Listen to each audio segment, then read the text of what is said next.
합니다. 여호와는 나의 목자시니 내게 부족함이 없으리로다.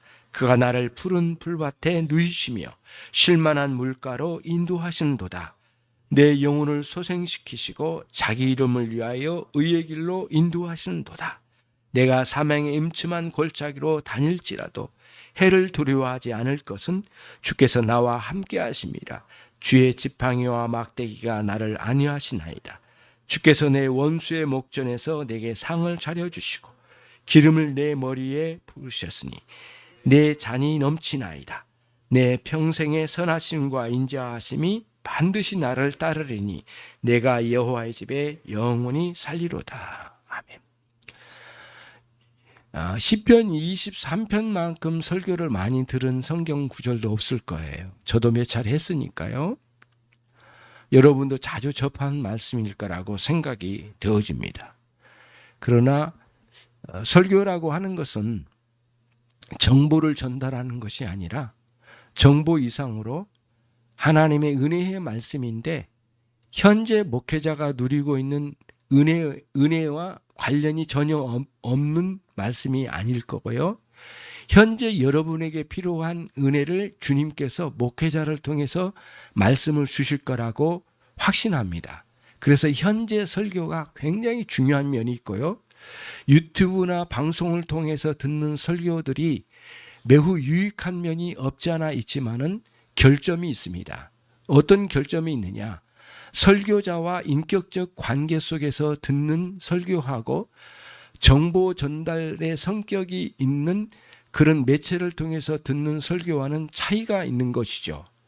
여기에서는 목회자의 결점을 보고 시험이 들어서 때로는 넘어지고 꼬꾸라질 때가 있죠.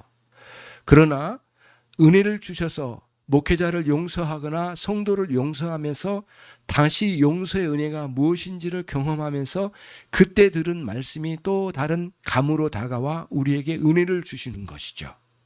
그래서 이 한 교회에 등록하여 말씀을 듣는다고 하는 것은 굉장히 많은 인내와 또 은혜가 함께 섞여져서 들어옵니다. 설교자의 결점과 말투와 그의 인식과 지식의 수준과 그가 가지고 있는 가슴에 담겨진 은혜의 역사의 실제적인 경험이 느껴지면서 동시에 듣는 말씀이기 때문에 굉장히 직접적으로 와닿는 것이 참 많습니다. 와닿는 은혜가 많습니다. 동시에 상처가 되는 말씀도 간혹 있을 수가 있지요. 그래서 한 예배당에서 꾸준히 말씀을 듣는다고 하는 것은 굉장히 어려운 일이면서도 또 훈련의 과정이기도 합니다. 그런 맥락으로 여러분들이 현장에서 말씀 듣는 것의 소중함을 잘 인식하고 들을 필요가 있다고 하는 것을 먼저 말씀드리면서 오늘은 내게 부족함이 없으리로다 라고 하는 다윗의 신앙 고백적인 시편. 사람들은 다윗이 약 70세 정도 살았을 거라고 이야기한 사람도 있고 그런데 정확히 알 수는 없지만 아무튼 그의 삶이 이제 마지막 거의 그 생애의 끝자락에서 이 시편이 쓰여졌을 거라고 하는 것은 대부분 동의를 합니다. 그래서 자기의 과거의 전 삶을 회고하면서 이 시편 23편을 썼을 거라고 보는 거죠. 하나님이 내 인생에 부어주신 은혜를 회고하면서 쓴 것 같아요. 그리고 현재 누리는 은혜에 대해서 감사하고 앞으로도 은혜 주실 것을 기대하는 마음이 꽉 채워진 것이 23편이 아닐까 이런 생각을 합니다. 지난주에는 우리가 여호와는 우리의 목자시라고 하는 부분에 초점을 맞춰서 말씀을 드렸다면 오늘은 내게 부족함이 없으리로다 라고 하는 1절에 있는 하반절의 말씀을 중심으로 드리려고 합니다. 다윗이 내게 부족함이 없다고 하는 그런 신앙 고백적인 시편 내용과 또 우리가 그리스도 안에서 누리는 부족함이 없는 신앙생활과 대조하고 함께 연관지어서 생각해 보려고 합니다. 여러분이 이렇게 아시고 계신 것처럼 다윗은 아버지 이새에 의해서 별로 관심을 받지 않는 사람이었습니다. 막내 아들이었고요. 다른 형들은 모두 그래도 의젓한 성인으로 키워가는데 상당한 관심을 두었던 자녀들이었지만 다윗은 당시에 아버지의 그 양떼를 어느 정도 살피는 데에 거의 종사했고 양떼를 돌보는 수준에서 그냥 그 정도로 여겼던 것 같습니다. 당시 다윗은 한 15살 정도 된 것 같았고요. 15, 6 정도 되었는데 그때에 하나님의 부르심을 받았습니다. 정말 그 아버지 이새도 이해할 수 없는 부르심 앞에 승복되었죠. 다윗은 이런 15살쯤에 하나님의 부르심을 받아 사무엘에 의해서 비밀리에 매우 비밀리에 기름 부음 받았습니다. 그런 의식을 치렀죠. 이 사실이 알려지면 죽는 날이었거든요. 그날은 굉장한 이태로운 기름 부음이 사무엘에 의해서 주어졌죠. 사무엘도 몰랐습니다. 그래서 이새의 아들 전부를 다 불러내어도 하나님의 감동하심이 없었습니다. 결국에는 거의 관심도 없이 멀리 양떼를 돌보고 있었던 어린아이 같은 다윗이 왔을 때에 사무엘의 가슴에는 큰 감동이 와 닿았습니다. 그리고 하나님의 음성이 들려졌고요. 그리고 다윗에게 기름 부어졌습니다. 그로부터 15년 후 30세에 헤브론, 유대 부족이에요. 부족들이 모여서 왕으로 옹립했지만은 사실은 부족장에 불과했습니다. 외모로 볼 때는 왕으로 옹립되어졌고요. 그로부터 7년 동안 무려 기다리는 시간 동안 이 나라는 거의 패가망신했고요. 완전히 망해버린 나라였습니다. 완전히 바닥으로 떨어졌고 왕도 잃어버렸고 완전히 나라가 패가망신했고 이 주변 나라에 의해서 이제는 갈갈이 찢겨질 그런 상황에 왕으로 등극을 하게 됩니다. 놀라운 것은 여러분 사무엘상과 하를 한번 관심 있게 한번 읽어보시면 사무엘상은 이제는 그 왕을 중심으로 쓰여졌다면 사울 왕이 중심의 사무엘상이라면 사무엘하는 다윗 왕 중심으로 쓰여진 내용이죠. 그런데 여러분 정말 저는 사무엘하를 읽으면서 감동적인 건 뭐냐면은 그리고 신비로운 건 뭐냐면은 전쟁에 나갈 때마다 다윗은 하나님께 기도했어요. 이 기도가 그냥 입 바른 소리의 기도가 아니었어요. 반드시 하나님의 여호와의 응답이 있기까지 기도했던 것 같아요. 말씀에는 아주 짧게 나와요. 기도하였더니 여호와께서 그 전쟁으로 나가라고 명령하셨더라. 그래서 믿고 나갔더라. 이렇게 나온 아주 간단해요. 한 줄, 두 줄밖에 없어요. 그런데 기도가 그렇게 짧았겠습니까, 여러분? 사느냐 죽느냐의 문제고요. 왕을 잃었습니다. 왕이 없는 나라입니다, 지금. 얼마나 위태합니까? 권력이 막 요동치는 순간입니다. 여기저기서 칼만 빼들면 나라를 차지할 것 같은 그런 나라니까 조금만 권력이 있는 자들은 권세만 있으면 누구라도 나라를 삼키려고 하는 시대가 왔기 때문에 얼마나 위태로운지 모릅니다. 굉장히 위험한 거죠. 그때 정말 필사적으로 기도했을 거라고 봅니다. 블레셋 사람들이 주변에 왔습니다. 가까이 왔어요. 그때 막 얼마나 필사적으로 기도했겠습니까? 사울 왕은 그러지 않았지만 다윗은 기도했습니다. 응답했습니다. 여호와께서 말씀하심으로 그 음성을 듣고 막 튀어나갔습니다. 그리고 아주 힘을 다해서 전쟁을 치르고 옵니다. 그리고는 그렇게 하나님께 감사하는 삶이었거든요. 그게 이제 그런 과정이 있었고 그 전에는 거의 15년 가까이는 이제 그 사울 왕의 거의 10년이 넘도록 사울 왕에 쫓겨가지고 도망다니는 신세였지 않았습니까? 그런 어찌 보면 가장 불행한 삶을 겉으로 볼 땐 살았던 사람이 다윗이었습니다, 여러분. 그거를 여러분이 인지해야 돼요. 그런데 어떻게 해서 다윗은 내게 부족함이 없으리로다 라고 말할 수 있을까요? 그래서 어떤 분은 해석을 해요. 이 본문을 가지고 해석을 어떻게 하냐면은, 그때는 편했을 거다. 다윗이 뭔가 신세가 풀렸을 거다. 그래서 이 시편을 썼을 거다. 그래서 나는 부족함이 없다고 말했을 거라고 한다는 거예요. 그런데 여러분, 성경을 좀 더 들어가 보면 그렇지 않아요. 물론 맞아요. 그 말이 어떤 면에서는 맞아요. 왜? 편할 때 쓰니까, 이 시편을 기록했으니까 나는 부족함이 없으리로다 말했겠지요. 그런데 히브리어의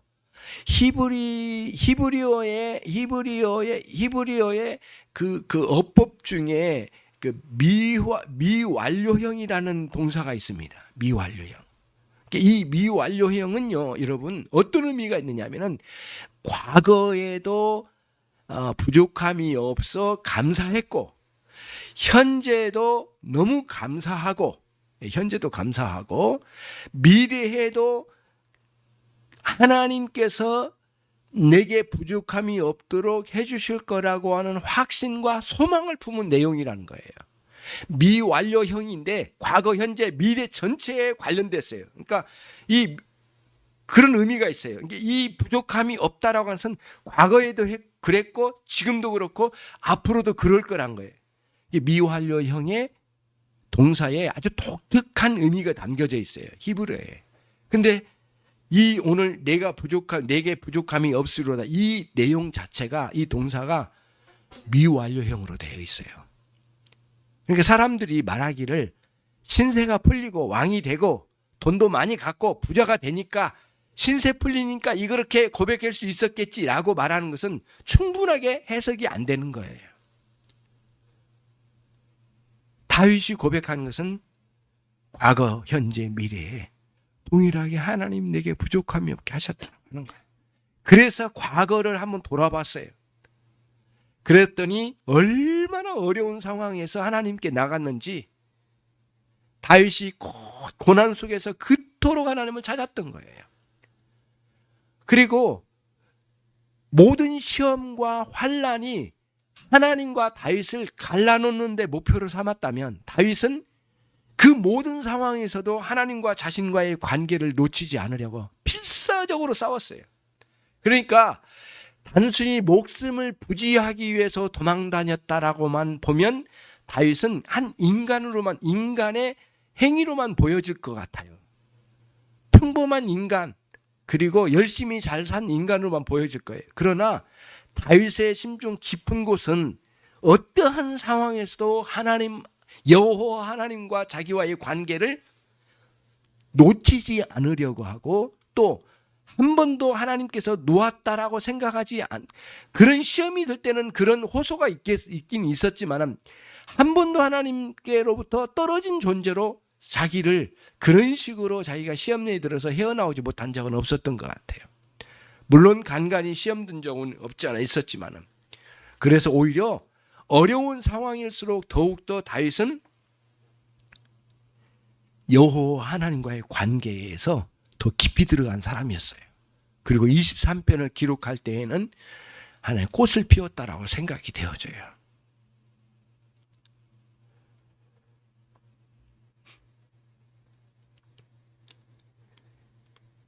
개혁신앙 안에서 그 메로우 논쟁이라고 하는 그 정수의 논쟁이거든요.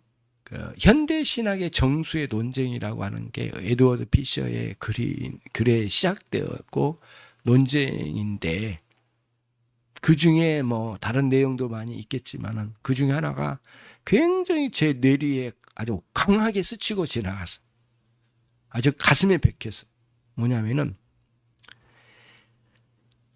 예수 그리스도를 통해서 우리에게 구원의 은혜를 주셨습니다 라고 말하면 충분하지 않대요.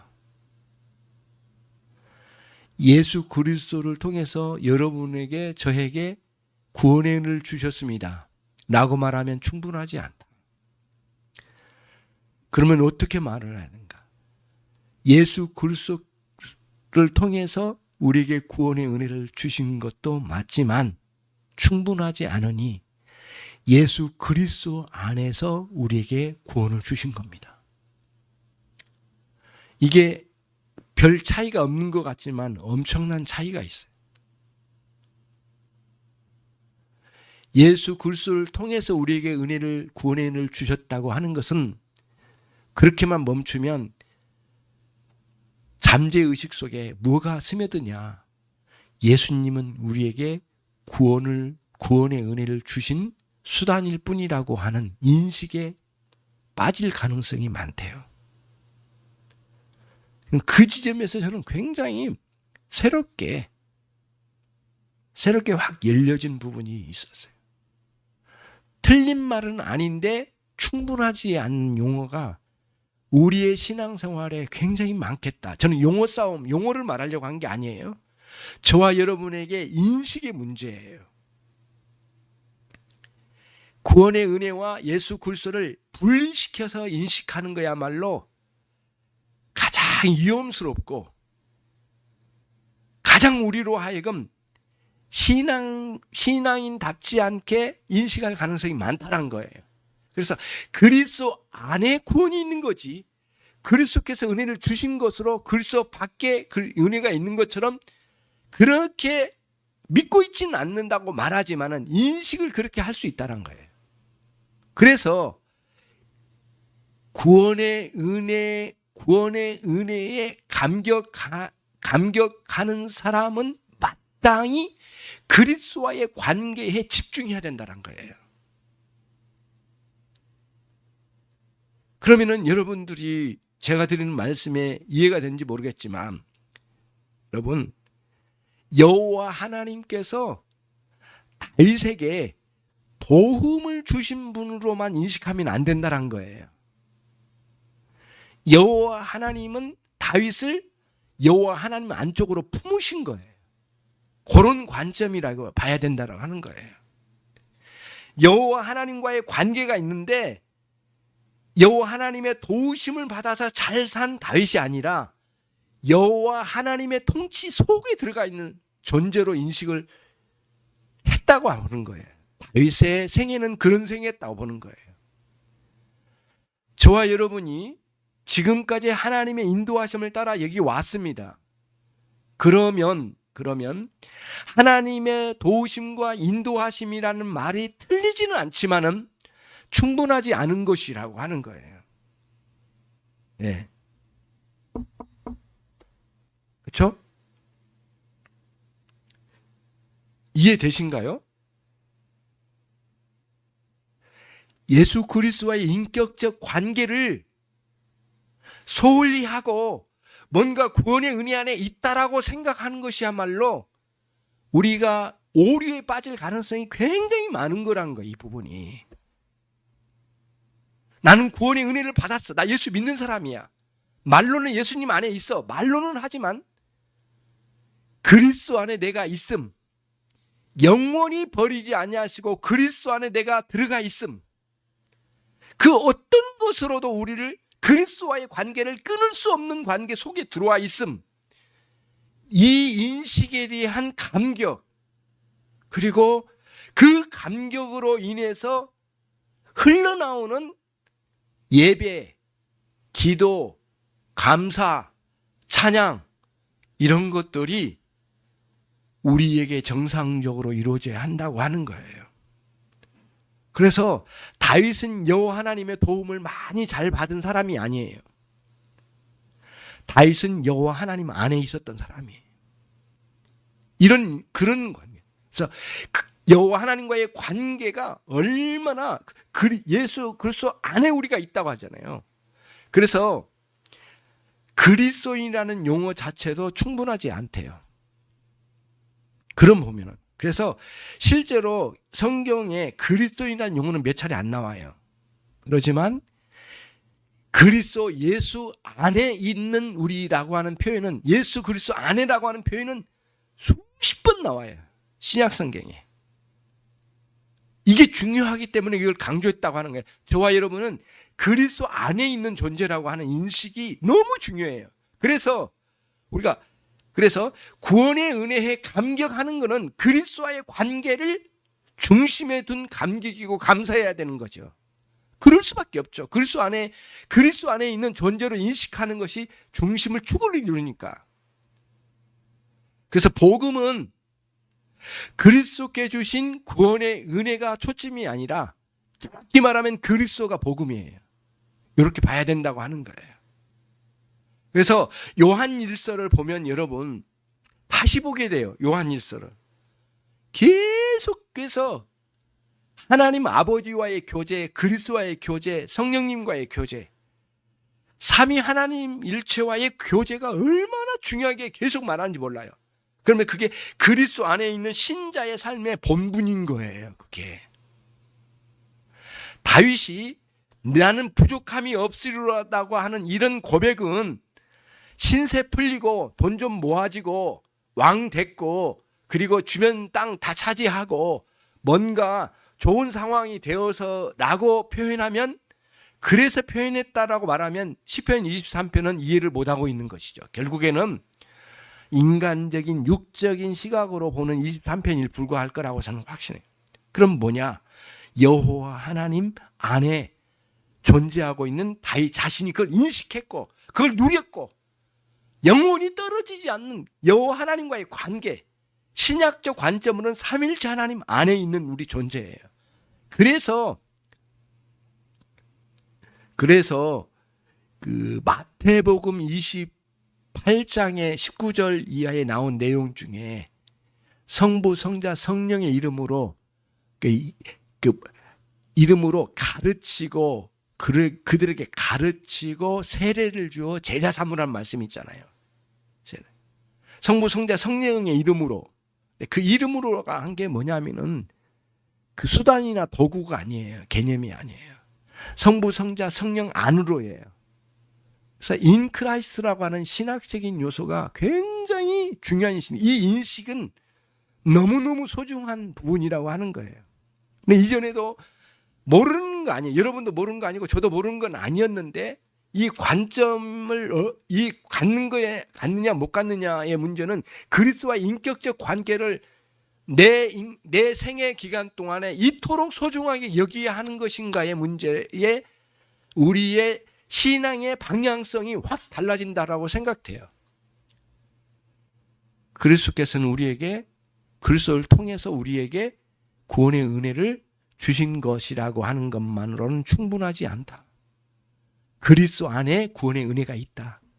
나는 그리스도와의 관계 속에서, 나는 그리스도 안에 있고 그리스도 안에 있는 우리에게 구원의 은혜를 주신 거예요. 우리는 그리스도 안에서 구원을 누리는 거예요. 우리는 그리스도 안에서 벗어날 수 없는 존재예요. 이미 구원을 누린 존재. 끊임없이 살아계신 우리 하나님, 우리 주 예수 그리스도와의 관계 속에 있는 거예요. 그래서 전도할 때 예수님이 당신을, 그러니까 우리를 위하여, 우리 인생들을 위하여, 당신을 위하여 십자가에 대신 죽으셨습니다. 그런 예수를 믿으십시오 라고 하면 충분한 전도가 못 된답니다. 그러니까 말장난이 아니에요. 지금 인식의 문제이고, 우리가 큰 인식을 가지고 있는 우리의 신앙을 새롭게 이렇게 전환점적인 이런 변화의 어떤 전환이 필요로 하는 것을 말씀드리려고 하는 거예요. 예수 그리스도께서 당신을 위하여 십자가에 대신 죽으셨습니다. 그런 예수 믿으십시오 라고 하면 충분하지 않대요. 예수 그리스도께서 그럼 어떻게 하냐? 예수 그리스도께서 당신을 위하여 십자가에 죽으셨습니다. 그리고 당신을 위하여 죽음에서 살아나셔서 지금 살아계십니다. 그리고 그분이 우리에게 구원의 은총을 내려주시는데 그분 안으로, 그분 속으로, 그분과의 관계, 그분과의 연합, 그래서 그분이 당신 안에, 당신이 그리스도 안에 온전한 연합의 속으로 우리를 이끄시기를 원하십니다. 그럼 예수를 믿으십시오 라고 말해야만 충분한 전도의 내용이 된다라고 하는 거예요. 그래서 이 표현이 어떨지 모르지만 하나님께서 우리에게 주신 것은 예수님을 주셨어요. 우린 예수님을 차지했어요. 또한 예수님은 나를 차지하신 거예요. 그래서 하이델베르그 교리문답에 여러분 하이델베르 교리 문답의 그 첫 문답이 뭐냐면은 여러분은 당신은 그 유일한 그 당신은 당신의 이론은 어디에 있습니까? 진정한 이론은 참된 이론은 어디에 있습니까? 라고 할 때 나는 나의 것이 아닙니다. 대답이 그거예요. 나는 나의 것이 아닙니다. 나는 주님의 예수 그리스도의 것입니다. 그렇게 대답이 나옵니다. 예수 그리스도의 것이라고 말할 때 소유 지배의 개념이 아니라고 그랬어요. 무슨 개념? 예수 그리스도와 우리와의 연합의 개념이라고 말씀드렸어요. 내가 예수 그리스도 안에, 예수께서 내 안에. 그래서 요한 1서 3장 마지막 절에 그런 표현이 나와요. 내가 예수 그리스도 안에 있고 그리스도께서 내 안에 있음. 그는 성령께서 이걸 증거하시느니라. 이런 표현들은 굉장히 우리들이 중요하게 얘기해야 될 부분이에요. 자, 그러면은 오늘 충분히 다 들으지는 못하겠지만은 다윗이 가지고 있는 신앙의 개념, 하나님 여호와 하나님에 대한 인식은 무엇일까라고 하는 것을 제가 추적해서 말씀드리다가 이렇게 왔거든요. 그래서 다윗은 여호와 하나님의 도움을 받은, 이쁨받아 도움받은 수준이 아니라는 거예요. 그 이상이어야 된다고 하는 거예요. 그렇지 않으면은 부족함이 없으로다 이런 고백까지 나오기가 쉽지 않다는 거예요. 여호와 하나님 안에 존재한 사람으로 인식을 했던 거예요.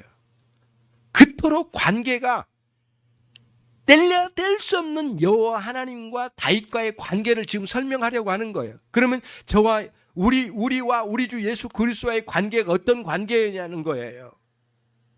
그렇죠? 그리스도와의 관계는 삼위일체 하나님과의 관계로 바로 직결되는 거 아니에요. 그래서 그리스도 안에 존재하신 분들이란 말이에요. 예수 그리스도를 영접한 모든 성도들은 그리스도 안에 존재한 분들이라는 거예요. 단순히 주님이 우리를 구원의 은혜를 주고 가시고 떨어져 있는 게 아니에요. 그래서 구원의 은혜와 예수 그리스도와의 분리시키려고 하는 이런 인식을 갖는 거야말로 위험스러운 오류에 빠질 가능성이 많은 거예요. 그래서 예수 그리스도께서 당신에게 은혜를, 예수 그리스도를 통해서 구원의 은혜를 받습니다라고 하면은 구원의 은혜와 예수 그리스도와 분리된 것을, 분리된 인식을 조장할 가능성이 굉장히 많다고 하는 인식에 오류를 낳을 수 있다고 하는 것이고, 그러면은 예수 그리스도 안에는, 예수 그리스도 안에 구원의 은혜가 있습니다 라고 하는 이런 표현을 통하여 정말 우리에게 예수 그리스도의 관계, 깊은 관계에 우리를 인도하시고 있다고 하는 인식으로 우리가 보게 되는 거예요. 그러면서 이러한 믿음의 시련과 흔들리는 많은 상황 속에 여호와 하나님과의 깊은 관계를 어떻게 가져갔는가를 통해서 다윗의 생애, 전 생애를 통해서 보여주었던 거죠.